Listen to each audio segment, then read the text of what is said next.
Bien, merci pour cette intervention qui, en 20 minutes, donc réussit, je crois, à assez bien résumer effectivement à la fois la diversité, la complexité donc de cette situation des trois communautés qui sont en effet assez différentes, avec cet ultra-vichisme dont vous parliez à propos de l'Algérie, bon, qui s'inscrit d'une certaine façon à la fois à rebours de l'histoire, en effet, puisque vous le disiez, les Juifs étaient plus émancipés, mais en même temps dans une continuité, puisqu'il y avait une tradition d'antisémitisme, comme vous l'avez dit aussi, très importante en Algérie, en amont. L'autre point, je crois, intéressant que vous avez montré, c'est l'intérêt d'appréhender peut-être ces questions avec aussi une dimension d'histoire sociale, hein, c'est-à-dire que les pratiques antisémites ne sont pas les mêmes, sont à géométrie variable, parce qu'elles s'ajustent aussi à un contexte social, comme vous l'avez dit par exemple à propos de cet exemple des médecins, ou comme vous l'avez rappelé aussi, je crois que c'était intéressant à propos de la politique des Italiens. Alors vous disiez les Italiens agissent de cette manière-là parce qu'ils défendent leurs intérêts. Je crois qu'on pourrait là aussi élargir le propos. Ils l'ont fait partout, hein. C'est-à-dire que, on le sait bien aujourd'hui, les Italiens ont effectivement protégé les Juifs dans le sud-est de la France, en Croatie, en Grèce, mais moins par humanisme que parce qu'il y avait un certain nombre d'intérêts géopolitiques à défendre. Alors, nous allons entendre la troisième communication de la matinée que nous présente donc. Alors, je dois vous dire qu'il y a quelques changements de programme dont je vous informe à la demande des organisateurs. Donc, Monsieur Joseph Chétrid de l'Université d'Haïfa, qui devait intervenir à présent, parlera en fait demain, donc en début d'après-midi. Et en revanche, je dois aussi vous faire part de l'annulation donc d'un certain nombre d'interventions à la place, donc demain, à la place de Sivan Cohen, c'est bien ça, interviendra Yossi Bril demain. Et en revanche, les interventions de messieurs Mohamed Kenbib et Patrick Bernard, qui devaient intervenir dans l'après-midi de demain, n'auront finalement pas lieu, puisque les collègues en question ont eu des empêchements.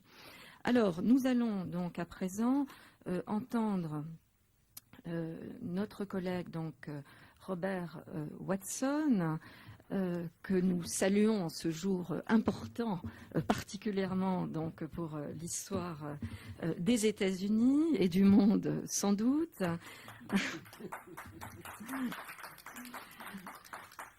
Et qui va donc présenter une communication intitulée « Une libération ambiguë, l'occupation des Alliés dans la mémoire des Juifs communistes du Maghreb ». Il interviendra en anglais. Donc vous avez la possibilité, pour ceux qui le souhaitent, d'avoir des écouteurs, hein. Alors quelques mots pour vous présenter notre collègue. Il est enseignant-chercheur donc à l'université Stetson en Floride. Il enseigne dans le département de langue et de littérature moderne. Et ses recherches portent sur les autobiographies littéraires et cinématographiques des Juifs méditerranéens. Il a travaillé notamment sur la polyglossie juive de Casablanca, Tunis et Alexandrie, et il publiera ses recherches sur le plurilinguisme. Donc il publiera ses recherches dans un numéro spécial d'expression maghrébine qui porte sur le plurilinguisme au Maghreb, dans le Maghreb donc méditerranéen.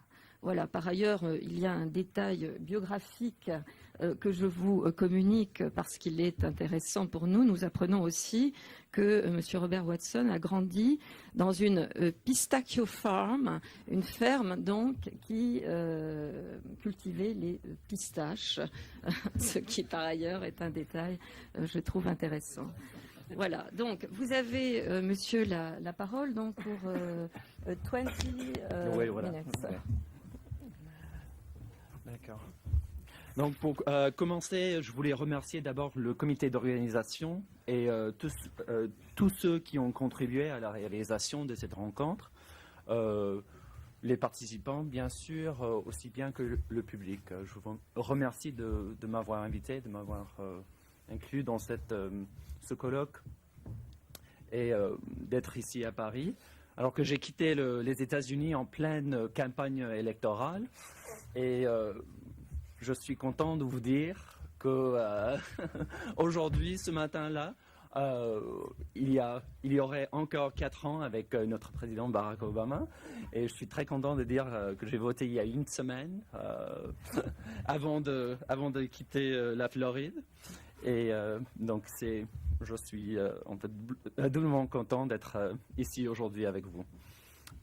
Alors, si je donne le texte de mon intervention en anglais, en fait, je serais ravi de répondre à vos questions, à vos commentaires en français après, pendant le débat. You have to speak slowly for the translation. Okay, I'll do my best. Okay. So, 50 years after the signing of the Evian Accord, which gave Algeria its independence, the French colonial presence in North Africa seems to have receded far enough into the past that a global vision of this history is now becoming possible. Despite the tireless work of all those present at this conference and all those in the field, it seems nevertheless important to admit that there are still many areas of Maghrebi Jewish history that remain opaque. And the one that I will touch on today concerns the Jewish engagement with nationalist parties across North Africa, and in particular with the independence movement in Morocco, in Algeria, and in Tunisia, which remains unevenly documented, to say the least. So while we have, for instance, in French, some of the writings of activists and intellectuals who played important roles within the various political parties and organizations that fought for Maghrebi independences, there is in fact no one comprehensive study, no monograph, which documents this phenomenon. I can point to a couple of sources. First, a book by Jacques Trémontier, which is called L'Étoile Rouge de David, les Juifs communistes en France. So Trémontier interviews about 50 Jewish communists altogether living in France. About half of these are Ashkenazi, half of them are Sephardi, ranging from those born in Salonika, those in Alexandria, those in Casablanca, etc. And while he does, let's say, show the appeal of the Communist Party as a utopian solution to the ethno-confessional divides across the Mediterranean, his work is much more, let's say, focused on the relationship of Jews to the French Communist Party. And so their political engagement in France and less about what they did in, let's say, North Africa or the Middle East before coming to France. Some other testimonies that we could think of, Elie Cohen-Adria, témoignage d'un socialiste de Tunisie. We have also Paul Sebag, the great Jewish Tunisian historian Paul Sebag, who actually published a very interesting book in 2002, Communistes de Tunisie, 1939 jusqu'à 1943, Souvenirs et Documents.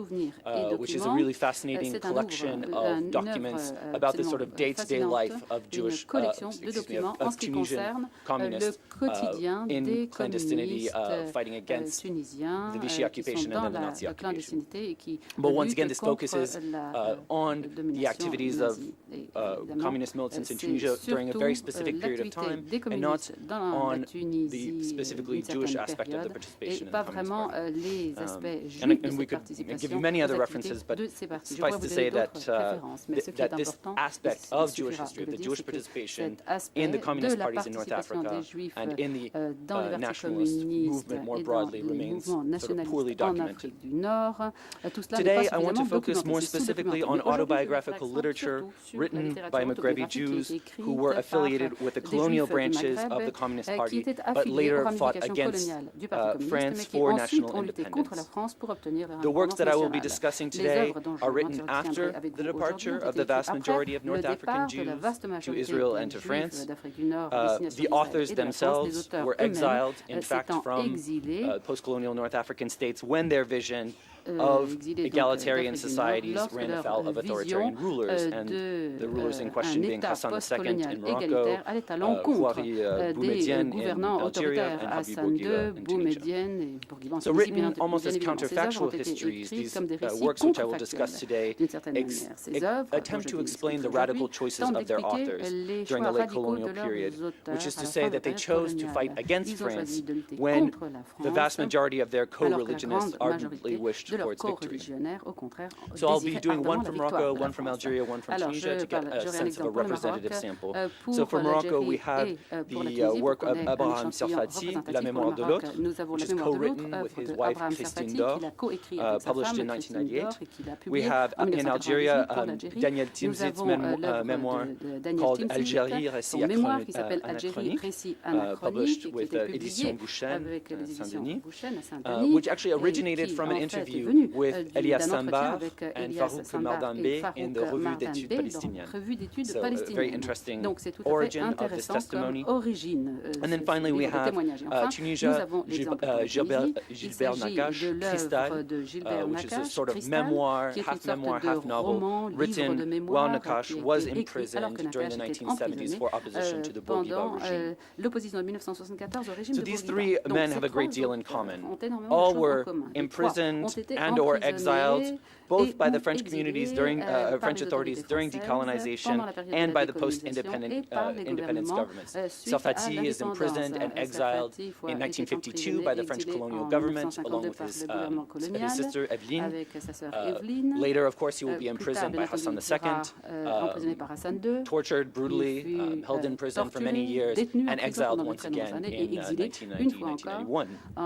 Gilbert Nakash is briefly imprisoned during the colonial struggle as a young man while he's part of the Jeunesse Communiste, then later is imprisoned by the Bourguiba regime and more or less forced to leave Tunisia. And then finally Daniel Timzit, of course imprisoned by the French colonial authorities in 1956, held in prison until the end of the Algerian War, comes back or sort of becomes part of the Algerian government during the Ben Bella period. After the coup in 1965, decides to leave Algeria when it becomes in fact all but certain that he will be imprisoned again. So in fact there's these histories of multiple arrestations, multiple imprisonments, and multiple exiles that these men share, both by the French government and by the post-independence governments. All right. And finally, last but not least, of course, all three are Jewish. All three are born in Jewish families, were practicing to different extents, but all three of them will be constantly confronted with the problem of their Jewish identity within the nationalist movements.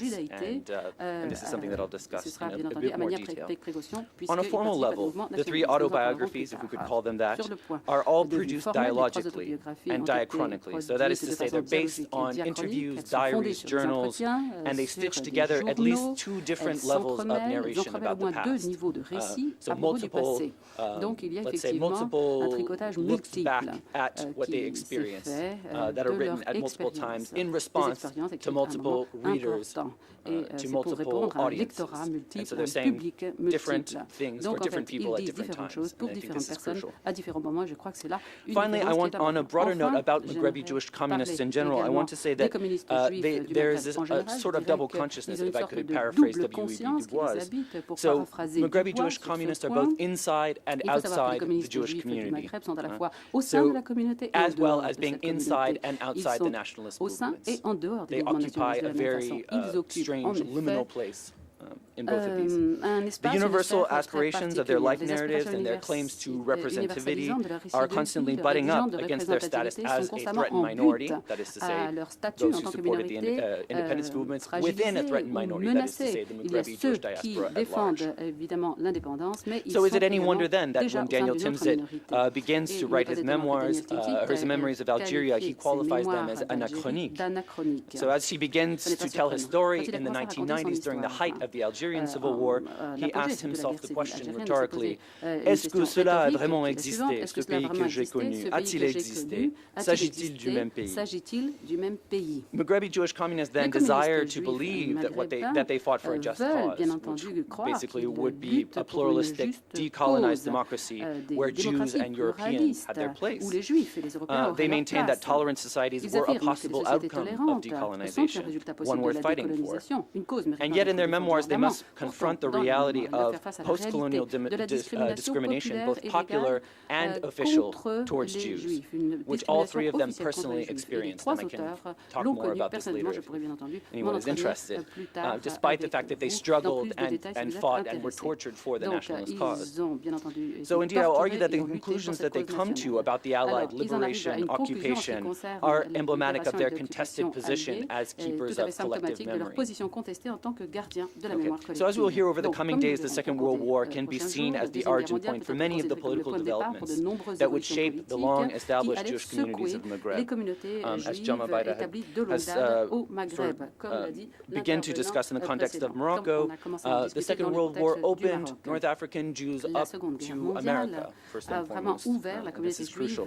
The war put the Jewish communities of North Africa in direct contact with the United States, also with the embryonic state, Jewish state in Palestine. And finally, the war also revealed the fragility of Jewish assimilation when Vichy administrators nullified many of the legal and socioeconomic gains that Jews had made under the French protectorates in Morocco and Tunisia and in Algeria.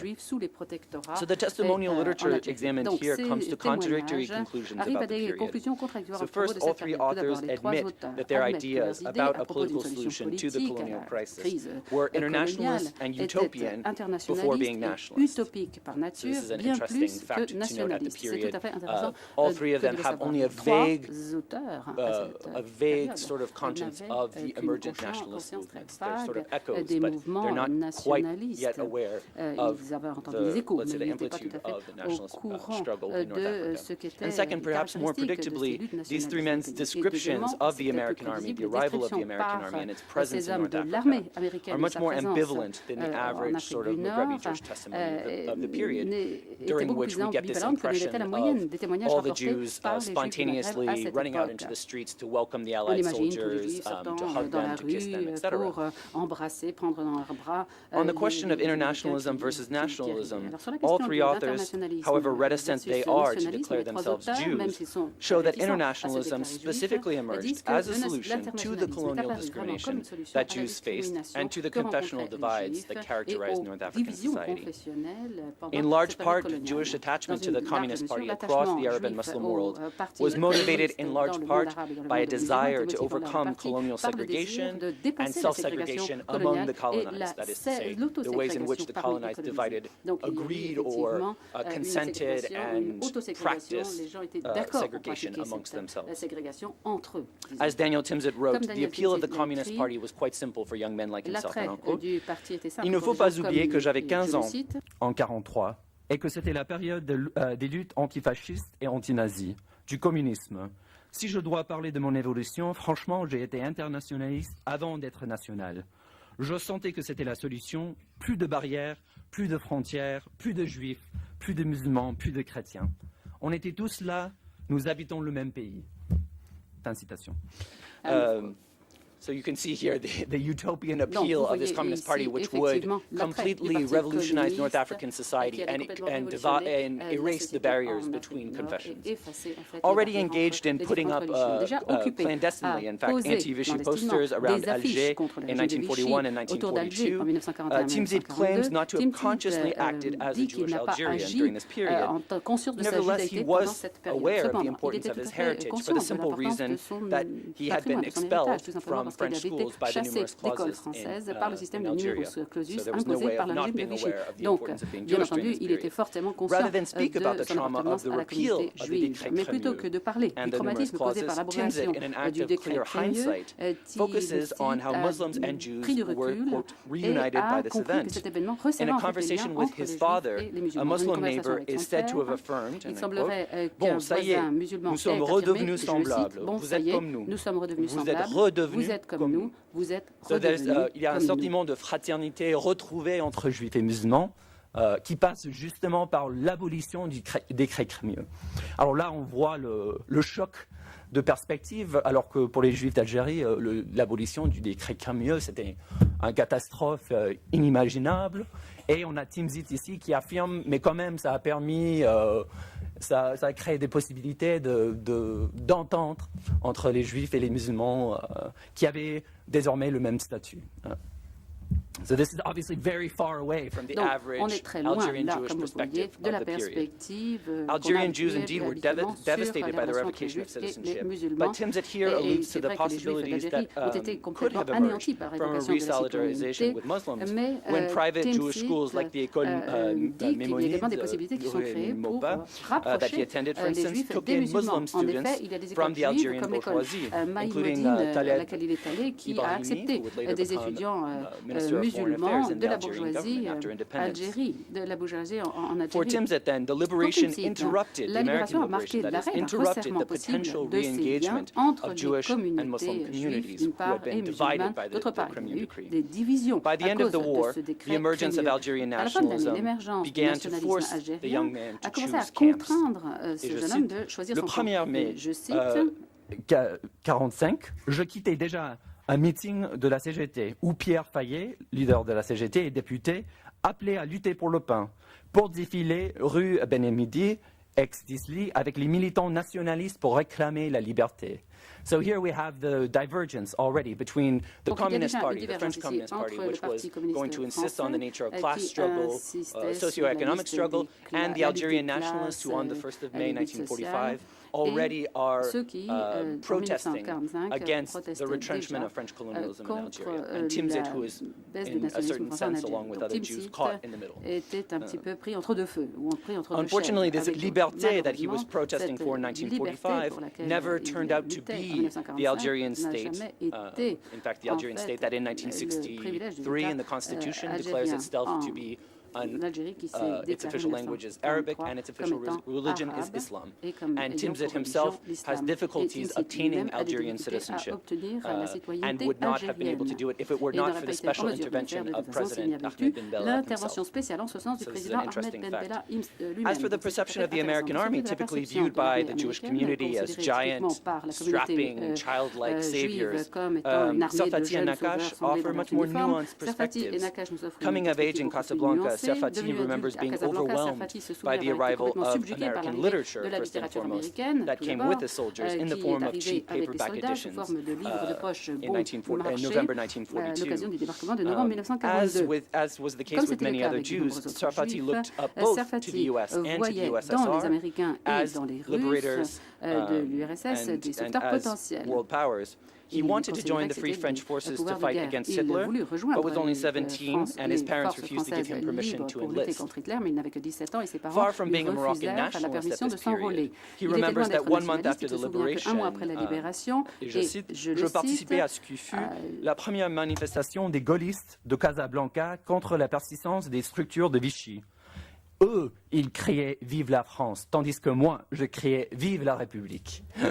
Donc on voit déjà le désir de se distinguer d'autres Français, c'est-à-dire de penser à un avenir qui serait plus juste, plus égalitaire et même anticolonialiste, même si encore on n'a pas encore le discours nationaliste de l'indépendance de la France. C'est plutôt une relation entre la France et le Maroc qui serait plus juste à cette époque. Here again, we see the Sarfati's desire to set himself outside from the post-liberation consensus. Unable to leave for the war, Sarfati finished his baccalaureate at the lycée and went to work in the port in Casablanca, which we saw the picture of, which Jamaa just showed us. There, interestingly enough, he fraternized with American soldiers, though interestingly, he never mentions meeting any Jewish soldiers. Instead, he focuses on the friendships he forged with black American soldiers during night shifts at the cargo depot. soldats américains noirs pendant ces guerres de nuit aux entrepôts portuaires. En particulier, le seul officier américain noir alors présent à Casablanca, un sous-lieutenant jeune et cultivé, passionné de Baudelaire. Sarfati went on to invite the young man to an afternoon dance organized by the Jewish bourgeoisie. And indeed, although Jews were encouraged to invite their young American officer friends, Sarfati's black friend was not what the organizers had in mind.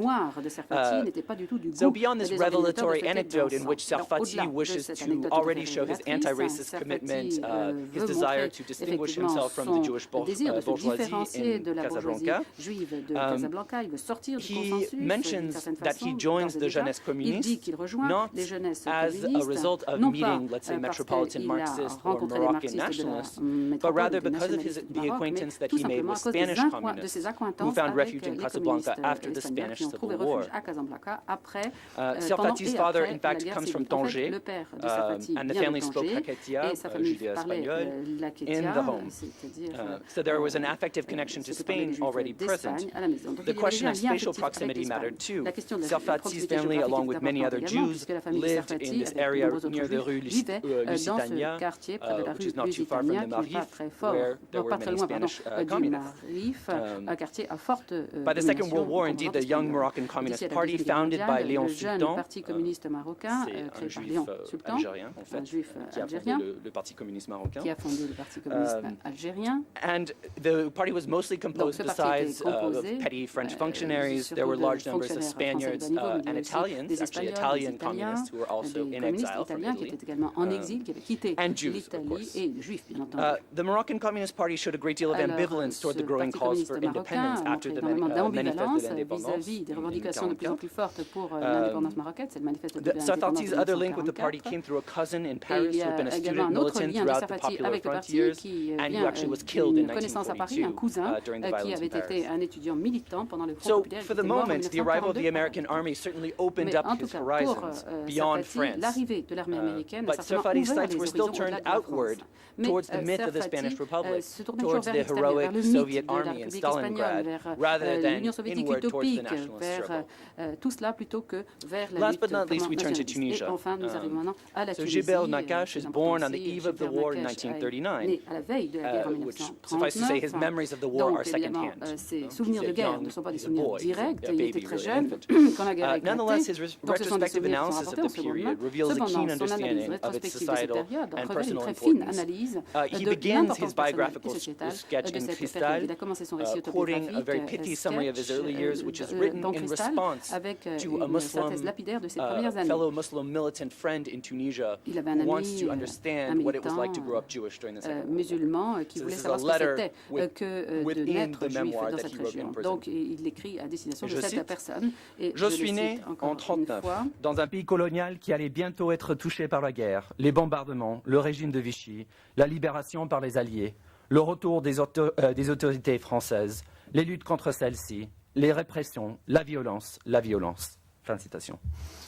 Nakash's father ran a cafe in La Marsa, a coastal suburb of Tunis, that drew much of its business from the wealthier sections of the Jewish population that spent the summer there, and also from the Beylical court, and there, of course, is the palace of the Bey right next to La Marsa. Beginning with the armistice in 1940, the war began to tear his family apart. One of Nakash's, in fact, first memories concerns his maternal uncle being sent off for the service du travail obligatoire. In 1941 already. And he says, talking about being at the station as a young man, or as a boy, avoir les têtes, on sentait qu'il n'y avait pas beaucoup d'espoir à les voir revenir vite et bien portants. So, despite not knowing what would happen, there's a sense already of the doom which is gradually encircling Jewish communities, both in North Africa and in Europe. The Nazi occupation of Tunisia, beginning in November 1942, only added to Jews' sense of insecurity. And I quote, on ne savait pas tout d'Auschwitz, mais on savait ce que les nazis pensaient des Juifs. During the later stages of the occupation in 1943, Allied aviation heavily bombarded the coastline north of Tunis. During one of these attacks, in fact, Nakash's father was killed by a stray bomb. The patriarch's death left the family's future in jeopardy, and after the arrival of the Allies, his mother took over the café that the family owned as best she could. Je cite, j'étais trop jeune alors pour saisir le sens de cette révolution dans sa vie. Tout le courage qu'il avait fallu à une femme qui n'avait jamais travaillé au dehors pour, à 36 ans, se lancer dans une pareille aventure. La plus grande des filles, qui n'avait pas encore 15 ans, l'aidait un peu. Je me demande comment, aujourd'hui, comment elles ont osé affronter seules tout ce que représentait un débit de boissons alcoolisées, qui comportait une immense terrasse, en ce temps d'occupation anglo-américaine. À côté des soldats qui buvaient sec et qui s'efforçaient de rire, venaient s'asseoir des membres de la famille bellicale. Fin citation. So a very interesting environment that Nakash grows up in. And his mother, of course, being forced to take over this café, which her husband ran after the bombardment. The violence of the war did not stop with the defeat of the German and the Italian armies. Nakash recounts how drunken GIs made closing time at the café a perilous endeavor. One night, a couple of soldiers, drunken soldiers, set off some fireworks inside one of the rooms of the café, and Nakash's younger sister was almost fatally burned. So these details, however anecdotal they might be, help illustrate the fragile environment that Jews born during wartime would grow up in, and the attraction of a communist party that promised a utopian alternative to the war that had wreaked such havoc in North Africa, not to mention Europe or Asia. As Jewish leftists look back on what they see as failed political parties and failed national independences, they emphasize the negative aspects of the Allied liberation in a way that few other of their co-religionists would. Their testimonies reveal a Jewish experience of liberation that is much more complex than the one often assumed. And my argument here, should we not take them into consideration when considering, when looking at the ways that Jews' lot did or did not improve after the arrival of the Allies? While Jewish enthusiasm at seeing Vichy and the Nazis defeated was natural, we also know that Algerian Jews had to wait nearly 2 years to have their legal status restored to its pre-war conditions. We also know that the American military and government at the highest levels were complicit in upholding anti-Jewish discrimination in North Africa. From the testimonies of many Maghrebi Jews, Albert Memmi included, we know that the rejection that Jews could encounter when attempting to fight for the French army,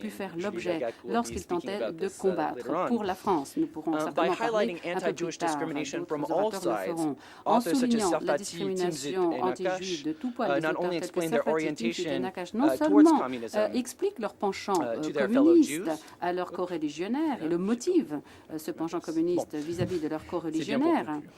Mais il faut plus que cela. Là, je vais juste dire 2 mots en français pour conclure. C'est-à-dire, je veux souligner ici l'énorme variété de possibilités qui existaient pour les jeunes juifs à cette époque-là. C'est-à-dire, il n'y avait pas encore la concrétisation de la lutte nationaliste. Il y avait le Parti communiste, en fait, qui s'offrait un peu comme attrape-tout, qui attrapait tous les jeunes, en fait, qui voulaient lutter non seulement contre l'antisémitisme, mais contre le fascisme, contre le colonialisme. Et ce Parti communiste-là, en fait, donnait la possibilité de rester à mi-cheval entre la France et les forces de l'indépendance. Alors cette possibilité existait pendant la Deuxième Guerre mondiale, et la tragédie pour les Juifs communistes, c'est que en 10 ans après, cette possibilité n'existait plus. Alors là, il fallait choisir de quel côté on était, et c'était un choix en fait qu'on ne pouvait pas changer une fois qu'on l'avait fait. Donc merci beaucoup. Bien, merci beaucoup pour cette intervention très intéressante qui avait le mérite là aussi de tenir présents les trois cadres géographiques, mais en même temps de changer d'échelle, puisque nous sommes passés à des histoires de vie, même s'il s'agit en effet de biographies, d'autobiographies écrites a posteriori, et qui a permis donc d'introduire un paramètre nouveau sur cette question complexe des identités, qui est celui des appartenances politiques, et qui montre bien, je crois, à quel point effectivement le communisme, quand même, y compris dans cette relecture a posteriori, eh bien, comment dirais-je, façonnait une identité de manière particulièrement forte. Certains ont pu parler de religion politique, et je crois que d'une certaine façon, ça peut se voir, parce que l'identité communiste, au moins pour ces années-là, est vraiment en concurrence avec d'autres identités qu'elle peut même contribuer donc